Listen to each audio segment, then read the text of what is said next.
Lo primero que quiero hacer es mostrarle un interactivo que recientemente en Logos 10 también se le cambió el nombre para tener el nombre más parecido a su versión original en inglés. Y todos nosotros sabemos, o la mayoría me imagino, que a la hora de estudiar un libro de la Biblia, lo primero que tenemos que hacer es leernos una introducción de un libro de la Biblia. Y a veces no tenemos tiempo. Eso es lo bueno de Logos. Logos está pensado para gente que no tiene tiempo. Y por eso cada día Logos trata de compilar la información de la manera más productiva, de la manera que le podamos sacar mayor provecho.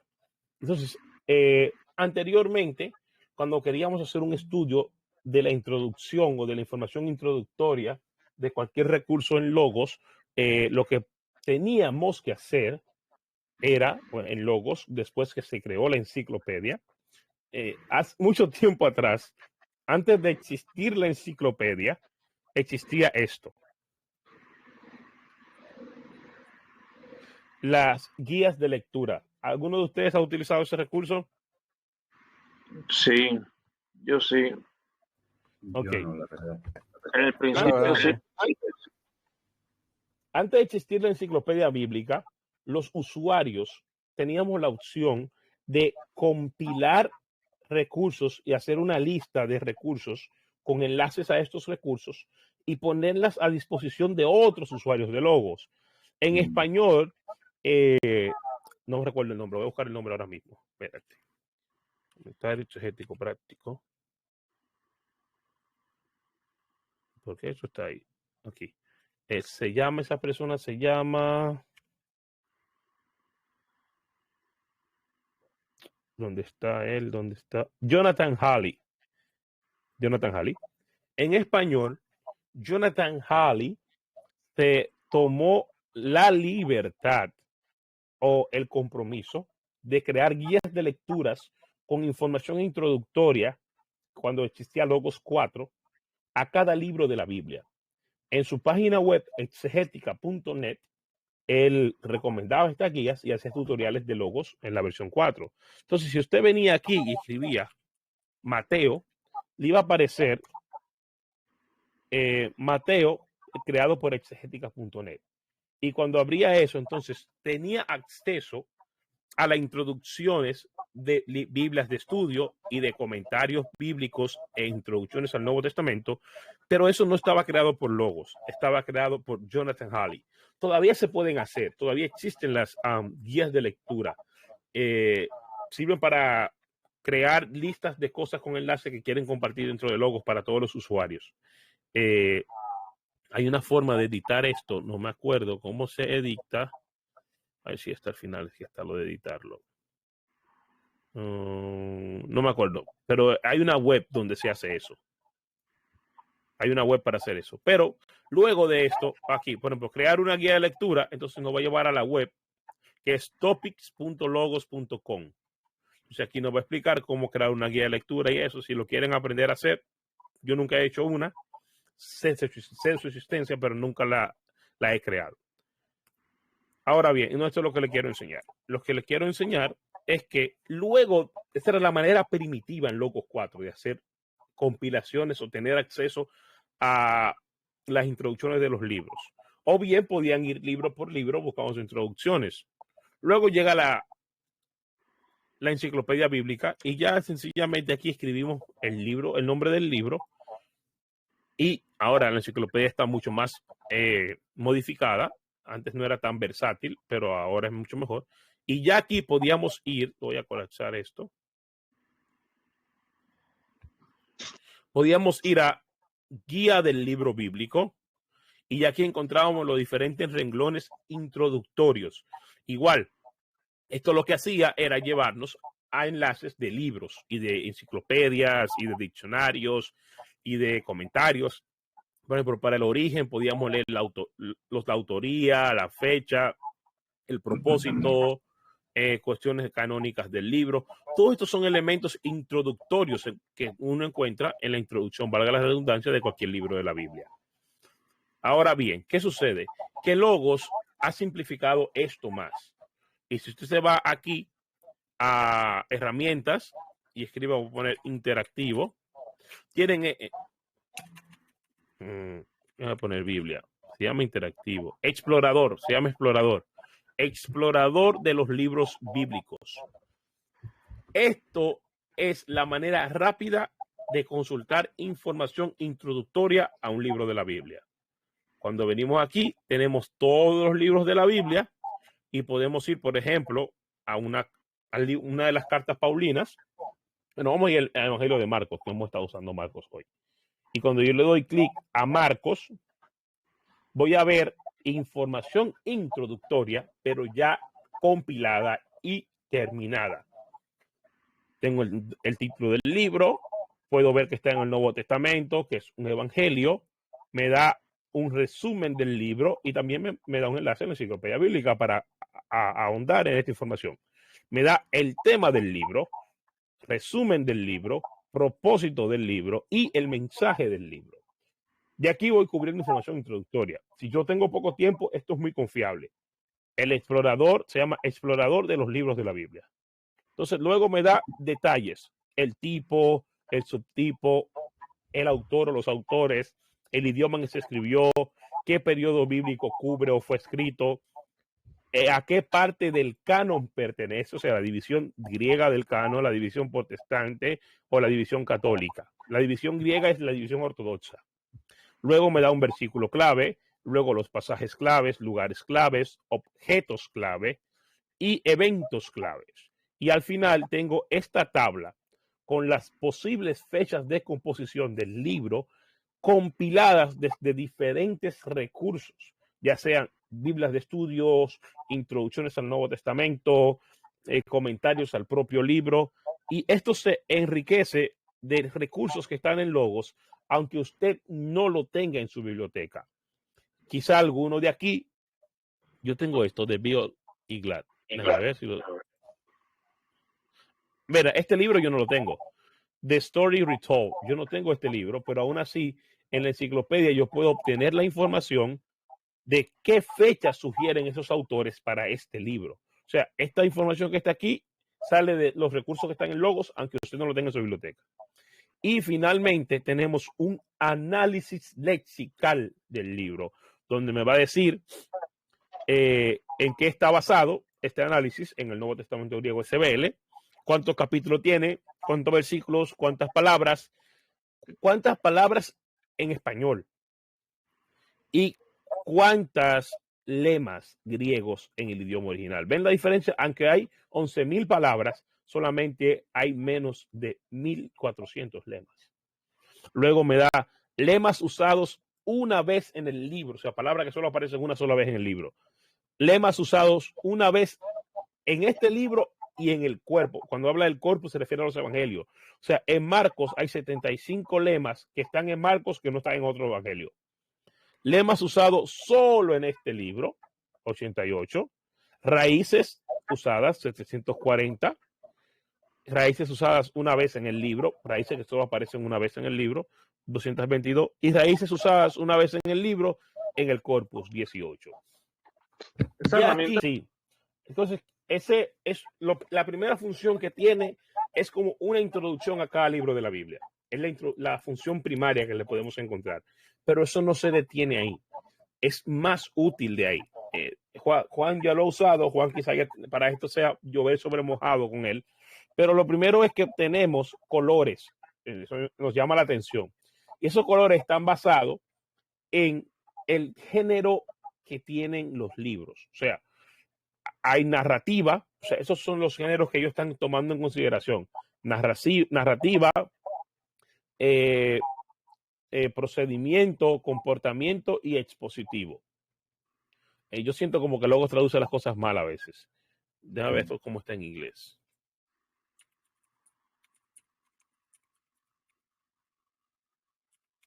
Parece que lo oculté en inglés. Bueno, lo oculté parece. Entonces, esto nos va a ayudar a poder identificar, por ejemplo, si vamos a Génesis, nada más con ver Génesis, vemos que la mayoría es narrativa. No hay casi ley. Esto de procedimiento y comportamiento es ley, si no me equivoco. Cuando vemos Levítico tiene muchas leyes de comportamiento y de procedimiento. Éxodo tiene narrativa, pero también tiene mucha ley. Si vamos a jueces, narrativa, poca ley. Entonces, sí, tenemos un vistazo a los géneros. Ahora bien, aquí podemos ver específicamente lo que queremos estudiar y filtrando. Siempre recuerden en Logos, a la derecha, bueno, a la izquierda, hay opciones para filtrar, o sea, para ir a puntos más específicos en lo que queremos ver. Y podemos también poner esto, cambiar el orden de esto. Si yo quiero ver primero los libros con más capítulos, yo vengo aquí. Aquí están en orden canónico.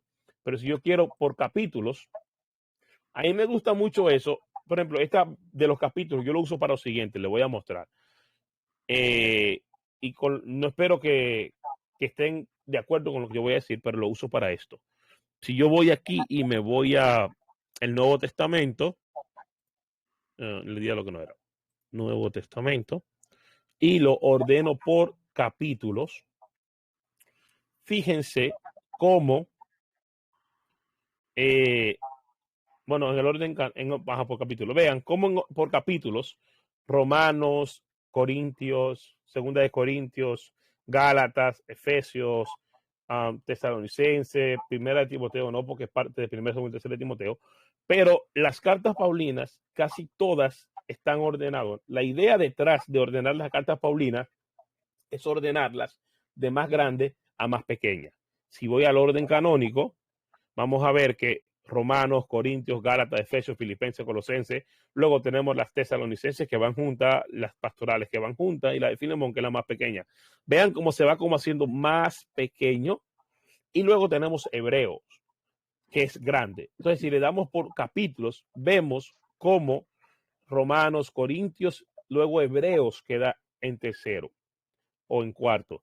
Yo utilizo esta opción para ilustrar cómo ya desde el mismo canon bíblico existe la duda de que Hebreos es o no paulina, y en vez de estar dentro del corpus paulino, o sea, mucha gente dice, no, Hebreo es la última carta de Pablo. No, porque las cartas de Pablo están en orden de tamaño y Hebreos es muy grande para ser la última. Entonces, lo que parece ser es que Hebreo, en vez de ser la última carta de Pablo, realmente es la primera de las pastoras, de las epístolas generales. El tamaño de Hebreo se va reduciendo hasta llegar a Judas. O sea, ese es el uso que yo le doy a esto para ilustrar eso. Como es visual y la gente lo puede ver, yo utilizo esta herramienta para enseñar eso. Logos es una herramienta didáctica. Usamos logos para enseñar. También podemos ordenar por versículos. Igual, vemos y repetimos lo mismo. Vemos como Hebreos queda muy cerca de Romanos. También la podemos poner por clasificación, por qué son, si son cartas, si son narrativas, si son de ley, esas cosas. O sea, podemos, esto no debe estar ahí porque este es el Nuevo Testamento, pero ahí podemos tener una idea de cuál es el tamaño y de los libros de la Biblia, cuál es más grande que otro y eso, de manera visual. Sirve para enseñarle a las personas esa información. Ok. Luego tenemos esta pestaña, estamos en la pestaña libros, vamos a la pestaña cronología. ¿Qué hace cronología? Y es que nos presenta un gráfico de las fechas en que se escribieron o se asume que se escribieron los libros de la Biblia. ¿Qué pasa con esta herramienta? Que esta herramienta se limita a un recurso a la vez. Bueno, vamos a hacerlo con el Nuevo Testamento. Y las fechas que yo estoy viendo aquí están basadas en este comentario del conocimiento bíblico. Si yo quiero ver las fechas sugeridas en otros recursos, yo debo darle a esta flechita y elegir el recurso de esta lista que yo quiera ver las fechas sugeridas. Por ejemplo, tenemos la Biblia de estudio de teología bíblica, que es esta Biblia. Biblia de estudio, sí, la nueva versión internacional, Biblia de estudio de teología bíblica, que aparece en logos como la New International Version Biblical Theology Study Bible. Estas son las fechas de los libros de la Biblia que aparecen en esa Biblia. Yo no tengo que ir a la Biblia. Yo tengo la Biblia, pero no tengo que ir a ella para ver las fechas sugeridas. Yo vengo aquí, es interactivo y encuentro la información. También puedo tener comentario, la introducción al Nuevo Testamento de Carson y Moore. también me los pone ahí las fechas sugeridas por ellos. La Faith Life Story Bible, la Biblia de Estudio de Andrews, que es una Biblia que yo utilizo mucho. También tenemos el Jamieson, Fawcett y Brown, que es el comentario exegético de la Biblia, Antiguo y Nuevo Testamento, muy famoso. Las fechas que sugiere John MacArthur en su manual bíblico, y así sucesivamente. Podemos ir viendo fechas sugeridas por cada autor de todos los libros de la Biblia, y podemos ver en este gráfico cómo libros se solapan con otros libros. Por ejemplo, vamos a ir a Carson, que es lo más usado, perdón. Entonces, aquí, ¿qué vamos a ver? Vemos como Marcos se comprende entre los 50 y los 60, Mateo a final de los 70, o a principios de los 70, luego tenemos como Lucas en los 60, y ahí podemos ir viendo cómo un libro está solapándose con otro. Por ejemplo, si vamos al Antiguo Testamento para ver los profetas, vamos a ver los salmos. Mira el periodo que cubren los salmos. Vemos a Oseas, que está en el 800, que es cerca. Ven, para el Antiguo Testamento hay menos recursos, entonces se vuelven como pestañas. Dependiendo del recurso que tú elijas, pues te va a decir una cosa o la otra. Job siempre, mira, esta lo movió la fecha. Este es, Sí. pero en fin, es como un manual del Antiguo Testamento que tiene Thomas Nelson. Ya le pone la fecha para el año 900, una fecha más coherente. Aquí tenemos otro material, y así sucesivamente. Podemos ir viendo la fecha que sugieren para el Antiguo Testamento. Ahora bien, la parte más poderosa de esto está aquí, que es la que a mí más me gusta. A mí me encanta ese gráfico intertextual. Aquí podemos ver cómo cada libro de la Biblia interactúa con los otros libros. Y podemos elegir cita, mención, alusión, eco o todos a la vez. Si yo le voy a dar a todo. Lo bueno de esto es que no solamente incluyen los libros canónicos protestantes, sino que están los libros deuterocanónicos y los libros apócrifos. Yo le voy a dar a todos. Y miren cómo se vuelve loco esto. Ahí hay un montón de cosas. Si yo pongo el mouse sobre Deuteronomios, yo puedo ver cómo Deuteronomio, un poquito más para abajo, Deuteronomio interactúa con el resto de la Biblia. Desde aquí yo puedo correr una búsqueda, dándole un clic al libro del cual yo quiero partir a ver cómo interactúa con otros libros de la Biblia. Yo le doy un clic y luego ya me genera una búsqueda.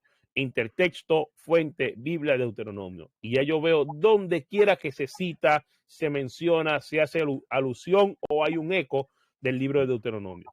Ahora, si yo lo que quiero es, por ejemplo, saber dónde quiera que se menciona el libro de Génesis, por ejemplo, los Salmos. Vamos con los Salmos. Donde quiera que hay una cita de los Salmos en toda la Biblia, yo le doy un clic, selecciono cita, vengo aquí, me pongo sobre Salmo, le doy un clic y entonces luego me genera esta búsqueda. Voy a cerrar todo esto.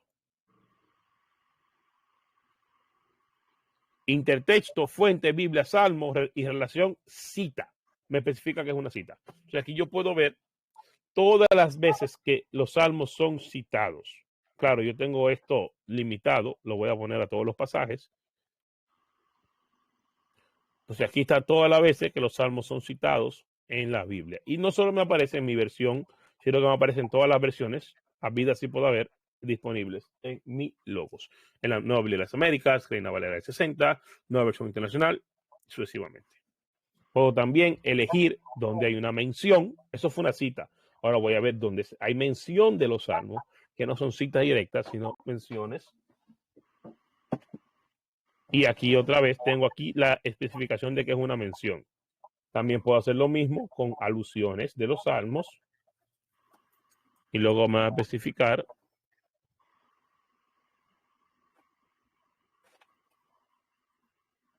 aquí que es una alusión. Y también puedo usar eco y correr donde quiera que haya un eco de los salmos. Y así puedo hacer eso con cualquier libro de la Biblia, dándole un clic, partiendo de este interactivo como lo tienen ustedes, correr esta búsqueda de cómo un libro de la Biblia es citado, mencionado, aludido o hay un eco de ese libro en otros libros de la Biblia. Por último, tenemos las estadísticas, que son una gráfica basada en la información lexical que se compila desde la concordancia. Vamos a ver la concordancia en un momento. Aquí podemos elegir de manera gráfica en el Nuevo Testamento, por ejemplo, la misma información que tuvimos aquí al final, por ejemplo, esta que yo les mostraba, esta información que aquí está en una tabla, aquí la vamos a ver de manera gráfica. ¿Ven? Entonces, si yo voy y busco Marcos, vamos a buscar Marcos.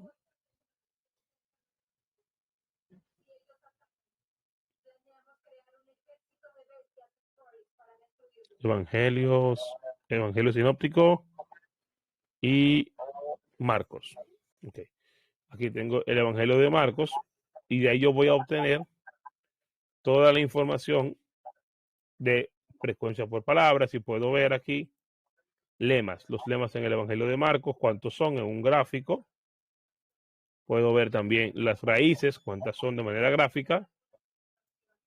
Y lo bonito de esto es verlo en interacción con comparaciones con otros libros. Aquí podemos ver cómo hasta aquí arriba tenemos, déjame limitar el Nuevo Testamento, tenemos aquí arriba, tenemos a Lucas, que es el que tiene más, vamos a ir a lemas, tenemos aquí arriba a Hechos y Lucas, que son los libros que tienen más palabras en el Nuevo Testamento. Estos son un recurso pedagógico. Usted lo puede usar para enseñar en su iglesia, en su escuela bíblica, así sucesivamente. Y aquí tenemos lo que estaba en la primera ventana del libro, pero hecho en una tabla. Título, autor, tema, versículo clave, personaje, y así sucesivamente en una tabla que también nos sirve para mostrarlo de manera gráfica. ¿Qué les parece?